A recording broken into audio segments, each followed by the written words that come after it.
పిత పుత్ర పవిత్ర ఆత్మనామమున ఆమేన్. ప్రియ స్నేహితులారా, మీ అందరికీ దేవుని యొక్క ఆశీస్సులను తెలియజేస్తూ ఈనాడు తల్లి శ్రీ సభ పునీత అల్ఫోన్సమ్మ గారి యొక్క పండుగను కొనియాడుతూ ఉంది. జూలై 28వ తారీఖు సోమవారం. ఈనాటి మొదటి పఠనము నిర్గమకాండం 32వ అధ్యాయం 15వ వచనం నుండి 24వ వచనం వరకు మరియు 30వ వచనం నుండి 34వ వచనం వరకు. మత్తయి సువార్త 13వ అధ్యాయం 31వ వచనం నుండి 35వ వచనం వరకు సువార్త పఠనాన్ని భక్తి శ్రద్ధలతో చదువుకొని ధ్యానించుదాం. ఆయన మరి ఒక ఉపమానమును ఇట్లు వారితో చెప్పెను. పరలోక రాజ్యము పొలంలో నాటబడిన ఒక ఆవు గింజను పోలి ఉన్నది. అన్ని విత్తనముల కంటే అతి చిన్నదైనను పెరిగినప్పుడు అది పెద్ద గుబురై వృక్షమగును. దాని కొమ్మలలో పక్షులు వచ్చి గూళ్ళు కట్టుకొని నివసించును. ఆయన వారికి మరి ఒక ఉపమానమును ఇట్లు చెప్పెను. ఒక స్త్రీ పులిసిన పిండిని 3 కొంచెముల పిండితో ఉంచగా ఆ పిండి అంతయు పులియబారెను. పరలోక రాజ్యము దీన్ని పోలి ఉన్నది. యేసు జన సమూహములకు ఈ విషయములన్నీ ఉపమానములతో బోధించెను. ఉపమానములు లేక వారికేమీ బోధింపడాయెను. ప్రవక్త పలికిన ఈ కింది వచనమును నెరవేరినట్లు ఆయన ఈ రీతిగా బోధించెను. నేను ఉపమానములతో బోధించెదను. సృష్టి ఆరంభం నుండి గుప్తమై ఉన్న దాన్ని బయలుపరచెదను. ఇది ప్రభు వాక్కు. సర్వేశ్వరునికి వందనములు. ప్రియ స్నేహితులారా, మరి ఈనాటి పునీతురాలి యొక్క జీవిత చరిత్రను మనం నెమరు వేసుకుందాం. ధన్య కేరళ అల్ఫోన్సమ్మ, సెయింట్ అల్ఫోన్స, భారతదేశ కన్యాశ్రీ, మత సాక్షి, క్రీస్తు శకం 1910 నుంచి 1946 వరకు ఆ తల్లి జీవించి ఉన్నారు. భారతదేశంలో కేరళ రాష్ట్రంలోని కుడుమలూరు అనే గ్రామంలో అల్ఫోన్స 1910 ఆగస్టు 19వ తేదీన జన్మించారు.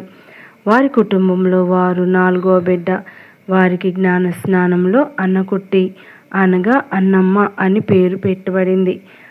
మంచి క్రైస్తవ కుటుంబంలో పెరగడాన గొప్ప విశ్వాసం అబ్బింది. వారు పెరిగే కొద్దీ మానవత్వాన్ని దైవ సాన్నిధ్యానికి చేర్చేదిగా భావిస్తూ వచ్చారు. శరీర కష్టం పడేవారిని చూస్తే అమిత జాలి నొందేవారు. చిన్నతనం నుండి దాన ధర్మాల ఎడల ప్రీతి కలిగి ఉండేవారు. తాను తినవలసిన భోజనాన్ని పేదలకు పంచేవారు. ఒక్కోసారి ఇంట్లోని భోజనం అంతా భిక్షకులకు పెట్టేసేవారు. తల్లిదండ్రులకు ఇది ఇబ్బంది, విసుగు కలిగించే చర్య. వీరి తండ్రి పేరు ముట్టుతూ పడుతూ జోసెఫ్. అన్న పుట్టిన కొద్ది రోజులకే తల్లి స్వర్గస్థురాలైంది.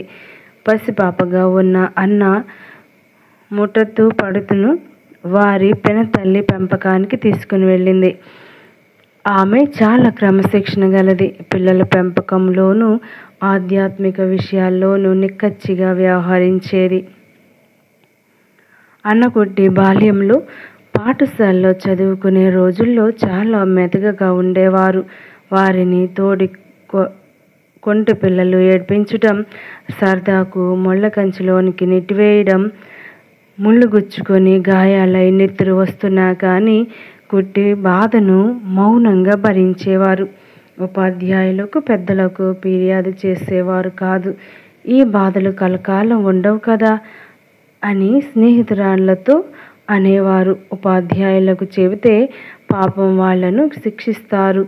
వారిని మనం క్షమిస్తే దేవుడు కూడా మనల్ని క్షమిస్తారు అని వేదాంతం పలికేవారు. ఒకరోజు అన్న కొట్టి బడికి వెళ్తూ కొబ్బరి తోట గుండా వెళ్తూ ఉన్నప్పుడు మధ్యలో ఒక కార్మెల్ సభ మటకన్య కనిపించింది. అన్నమ్మ, నీవు మంచి కన్యాశ్రీ కావాలి, త్యాగ జీవితం జీవించాలి అని చిన్న సందేశం ఇచ్చారు. అందుకు కుట్టిగారు తమ ప్రయత్నం మొదలుపెట్టారు. అయితే యుక్త వయసులో ఉన్న అన్నకుట్టికి వివాహం జరిపించాల్సిన వారి పినతల్లి పట్టు ఈ సంగతి తెలిసి అన్న బాధపడింది. పునీతుల చరిత్రలు చదివిన అన్న వారి వలె, ముఖ్యంగా చిన్న తెరేసమ్మ గారి వలె త్యాగ జీవితం, ప్రార్థనా జీవితం జీవించాలనుకున్నారు. తాను అనాకరిగా మారితే పెళ్లి ప్రయత్నాలు మారతాయని తలంచారు. మండి నివురు గప్పి ఒక పొట్టు పొయ్యలోకి దూసుకెళ్ళి కాల్చుకొని మంచాన పడ్డారు. కాలిన బొబ్బలు చీము పట్టి దుర్గంధభరితమయ్యాయి. తన ఈ బాధను దేవునికి అర్పించారు. అయినా ఇంట్లో వారు శక్తివంతమైన మందులు వాడించడాన 3 నెలల్లో కోలుకున్నారు. మళ్ళీ పెళ్లి ప్రయత్నాలు మొదలయ్యాయి. ఈసారి అన్నకొట్టి తన కళ్ళు పోగొట్టుకొని అందురాలయ్యేందుకు జిల్లేడు పాలు తన కళ్ళల్లో వేసుకున్నారు. కానీ అది విఫలమైంది. కళ్ళు పోలేదు. కడుకు తన పట్టుదల నెగ్గి భరణాంగణం పట్టణంలోని పునీత క్లారా మఠ సభ్యులలో 1928 ఆగస్టు 2వ తేదీన తమ 18వ ఏట చేరారు. మఠ కట్టుబాట్లను, విద్యను పూర్తి చేశారు. 1930 ఆగస్టు 2న పునీత అల్ఫోన్స్ లిగోరి గారి పండుగ రోజున అన్నకొట్టి దివ్య బలి పూజలో విరక్తత్వము, విధేయత, దారిద్ర్యము వ్రతత్రయాన్ని స్వీకరించి కన్యాశ్రీ ఉడుపులను ధరించారు. పేరు కూడా మార్చుకొని అల్ఫోన్స్ అనే కొత్త పేరును ధరించారు. ఇప్పుడు వారు సిస్టర్ అల్ఫోన్స్. వారి జీవితమే బాధలమయం. సిలువ మోత. నీ సిలువనెత్తుకుని నన్ను వెంబడించు అన్న ప్రభుని తూచా తప్పక అనుసరించారి కన్యక శిరోమణి. వారు కన్యాశ్రీ శిక్షణలో నోవీస్గా ఉన్న రోజుల్లో రక్తస్రావ రోగం వల్ల ఆపరేషన్ జరిగి మంచంపై పడి ఉండగా ఒక యువ వైద్యుడు వారిపై అఘాయిత్యానికి పూనుకున్నాడు. దేవుడిచ్చిన శక్తి వల్ల వానిని నెట్టివేసి తప్పించుకున్నారు. వానిని క్షమించి వానిపై ఏ చర్య గైకొనవలదని మారు మనసు పొందేలా అంతా దేవుడే చూసుకుంటారని పెద్దలకు నచ్చచెప్పారు. సిస్టర్ అల్ఫోన్స్ గారు పడకపై ఉండి నిరంతరం ప్రార్థనలు సలుపుతూ ఉండేవారు. అదేమీ సిలువో కానీ వారికి రక్తస్రావం అధికం కావడంతో పాటు నోటి వెంట, ముక్కు వెంట కూడా రక్తం కారనారంభించింది. కాలిపుండ్లు కూడా సెలయేసి చీము పట్టింది. ఈ దుస్థితిలో మఠ పెద్దలు అల్ఫోన్స్ కుట్టి గారిని మఠవాస జీవితానికి తగదని ఇంటికి పంపేయాలనుకున్నారు. కానీ సంబంధిత బిషప్ గారు అల్ఫోన్సమ్మ గారి మచ్చలేని మంచి ఆత్మీయ జీవితాన్ని ఎరిగి ఉండటం వల్ల అల్ఫోన్స్ గారిని ఇంటికి పంపడానికి వీల్లేదు. చనిపోయే వరకు వారు మఠంలోనే ఉండాల్సిందేనని ఆదేశించారు. దైవ సంకల్పం అది. క్రీస్తు శకం 1936 ఆగస్టు 12 అల్ఫోన్సమ్మ గారు తమ నిత్య మాట పట్టు స్వీకరించారు. ఆ పూజలో వారు ప్రభు నన్ను నీ చిత్తం చొప్పున నడిపించు అని స్వహస్తాలతో రాసుకొని తమ గుండెల్లో దాచుకున్నారు. అయితే కేరళ రాష్ట్రంలో ఫాదర్ విలియాస్ కురియాకోస్ చావా గారు 1805-1871 మధ్య జీవించారు. వారు గొప్ప దైవభక్తులు, పుణ్యజీవి. వారు కేరళలో కార్మెలైట్ కన్యాశ్రీల సభను స్థాపనకు ఆద్యులు. వారి మరణానంతరం వారికి ముక్తి భాగ్య పట్టంకై ప్రార్థనలు జరిగాయి. వారి మధ్యవర్తిత్వాన అనేక అద్భుతాలు, స్వస్థతలు కూడా జరిగాయి. సిస్టర్ అల్ఫోన్స్ గారికి కూడా స్వస్థతను కోరుతూ తోడి సిస్టర్లతో కూడి ఆ పుణ్యాత్మని పేరిట నవదిన ప్రార్థనలు జరిగాయి. ఆ దినాల్లో ఒకనాటి రాత్రి ఫాదర్ ఎలియాస్ గారు అల్ఫోన్స్ గారికి కలలో దర్శనమై, కుమారి, నీ వ్యాధి నయమవుతుంది, కానీ నీవు వేరే బాధలు దేవుని కొరకు అనుభవించాల్సి ఉందమ్మా అని దీవించి అంతరార్థమయ్యారు. ఆ దినం నుండే సిస్టర్ అల్ఫోన్స్ గారికి శిలువ భారం అధికమయ్యింది. వ్యాధులు, ముఖ్యంగా మలేరియా తర్వాత నిమోనియా అటు పిమ్మట క్షయ, 105 డిగ్రీల జ్వరం, దగ్గు ఇలా ఒకదాని ఒక్కొక్కటి వెంటాడాయి. అయినా భక్తి విశ్వాసం కోల్పోక ఆయమ్మగారు తాను ప్రేమించే ఫాదర్ ఎలియాస్ గారి పేరిట, పునీత చిన్న తెరేసమ్మ గారి పేరిట నవదిన జపాలు అర్పించేవారు. జబ్బుల వల్ల వారి శరీరం స్పృశించింది. ఇంత బలహీనతలో ఆ చిన్న కన్యాశ్రీ ఇన్ని బాధలు ఎలా ఓర్చుకోగలుగుతోంది అని చూపర్లు ఆశ్చర్యపోయేవారు. గోధుమలు మరలో వేయబడి పిండి అవుతాయి. దానినే పిసికి కాల్చి అప్పంగా చేసి పూజలో దేవునికి అర్పిస్తాం. అలాగే మనం కూడా దేహార్పితం కావాలనేవారు. ఒకరోజు సాయంత్రం సిస్టర్ అల్ఫోన్సా గారు కాన్వెంట్ తలుపులు బద్దలు కొట్టి ఓ దొంగ మఠంలో ప్రవేశించాడు. అతన్ని చూడటంతోనే వారు తీవ్రంగా భయపడి మూర్ఛపోయారు.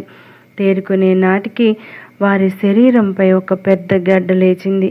తీవ్ర సలపరం పెట్టేది. ఇలా ఒకదాని వెంట మరొకటి అనారోగ్యపు వేదనలు అనుభవించి గతంలో వారు వృధాగా పోగొట్టుకున్న కొన్ని నెలల చదువు, తెలివితేటలు తర్వాతి కాలంలో భర్తీ చేసుకోగలిగారు. దేవుడు వారికి ప్రత్యేక జ్ఞానాన్ని ఇచ్చారు. తమిళం అంటే ఏమిటో తెలియని భాషను కొద్ది కాలంలోనే క్షుణ్ణంగా నేర్చుకోగలిగారు. కొన్నిసార్లు భవిష్యత్తు విషయాలను ముందే చెప్పగలిగేవారు. తరువాతి కాలంలో అల్ఫోన్సా గారికి అనారోగ్యం బాగుపడినప్పుడల్లా వారి ఆధ్యాత్మిక సూచనలు, సలహాల కోసం వచ్చే అనేక మందికి సహాయపడేవారు. అందరి పట్ల కరుణ, జాలి చూపేవారు. ముఖ్యంగా వారిని తిరస్కరించి అపార్థం చేసుకునే తోటి మట కన్నీళ్ళ పట్ల జాలి చూపేవారు. వారు చూపే కరుణకు చుట్టూ ఉన్న వాళ్ళు ఆశ్చర్యాన్ని, ఆరాధన భావాన్ని వ్యక్తం చేసేవారు. తీవ్ర శ్రమలను అనుభవించారు. బాధలో మెలికలు తిరిగేవారు. మొదట్లో ఈ శ్రమలు ప్రతి శుక్రవారం వచ్చేవి. 3 నుండి 7 గంటల పాటు సల్పరం పెట్టేవి. అలాంటప్పుడు వారికి బాగా ఆకలిగా ఉన్నా కూడా ఎలాంటి ఆహారం తీసుకోలేకపోయేవారు. అన్ని బాధలు పడ్డా కూడా వారి ముఖంలో ఎలాంటి మార్పు అగుపించేది కాదు. కొద్దిగా అలసినట్లుగా మాత్రమే కనిపించేవారు. వారిని దర్శించటానికి వచ్చిన వారు ఆసక్తులుగా ఉన్న సంగతిని గ్రహించగలిగేవారు కాదు.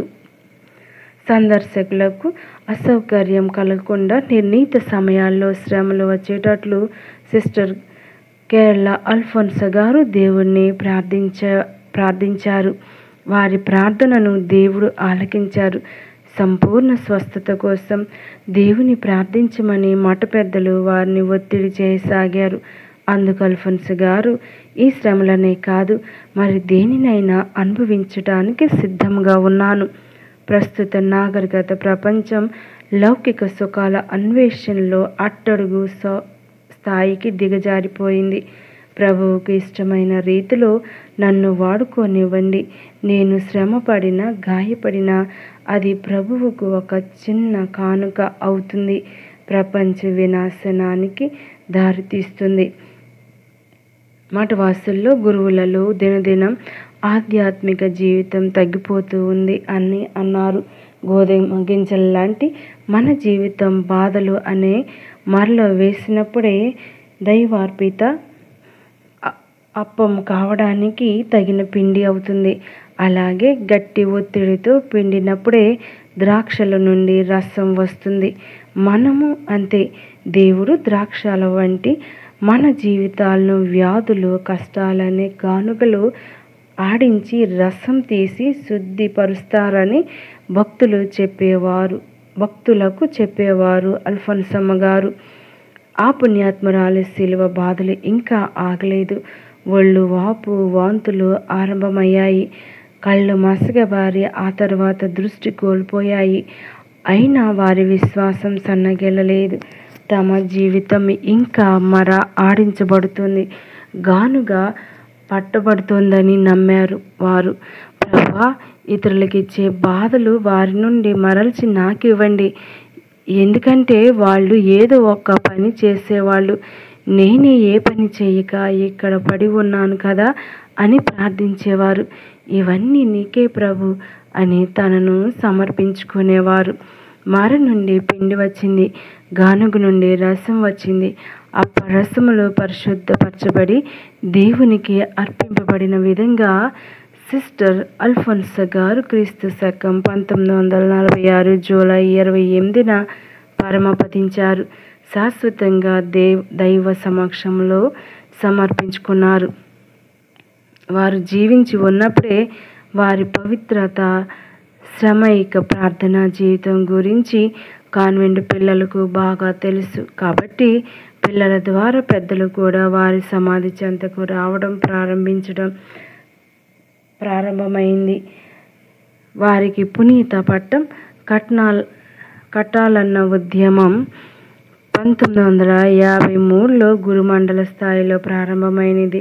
పునీత పట్టాన్ని ధృవీకరించే వాటికన్ అధికారుల సంఘం 1969లో స్థానిక సంఘాన్ని అనుమతినిచ్చింది. ఈ విశుద్ధ పట్టానికి కావలసిన అన్ని పరీక్షలు, వివరణలు విజయవంతంగా ముగిశాయి. వారి మధ్యత్వ పలు ఆశ్చర్యకర కార్యములు, వ్యాధి నివారణలు జరిగాయి.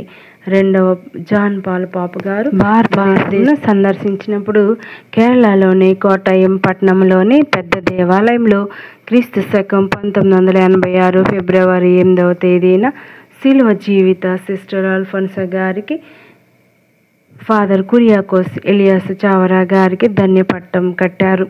12/10/2008న వాటికన్ నగరంలో 16వ బెనడిక్ట్ పాప గారిచే పునీత పట్ట ప్రదానం చేయబడ్డారు. పునీత అల్ఫోన్సమ్మ గారు మా కొరకు ప్రార్థించండి ప్రార్థన చేయాలి. అల్ఫోన్సా అనగా ఉన్నతంగా ప్రకాశించు, సిద్ధంగా అని అర్థం. ప్రియ స్నేహితులారా, మరి ఈ యొక్క పునీతురాలి ప్రార్థనా జీవితం ఎంతో గణనీయమైనదిగా మనం ధ్యానిస్తూ ఉన్నాం. వ్యాధులతో బాధపడుతున్న వారికి సంపూర్ణ స్వస్థతను దయచేయమని పునీత అల్ఫోన్సమ్మ గారి మధ్యస్థ ప్రార్థన ద్వారా వేడుకుందాం. మనలో ఉన్నటువంటి సకల రోగాలు దయగల దేవుడు తీసివేసి సంపూర్ణ స్వస్థతను దయచేయమని కోరుకుందాం. పునీత అల్ఫోన్సమ్మ గారు మా కోసం ప్రార్థించండి. మాతో తోడుగా ఉండి మమ్మందరినీ కూడా ప్రభు వైపు నడిపించండి. పిత, పుత్ర, పవిత్ర ఆత్మ నామమున ఆమేన్.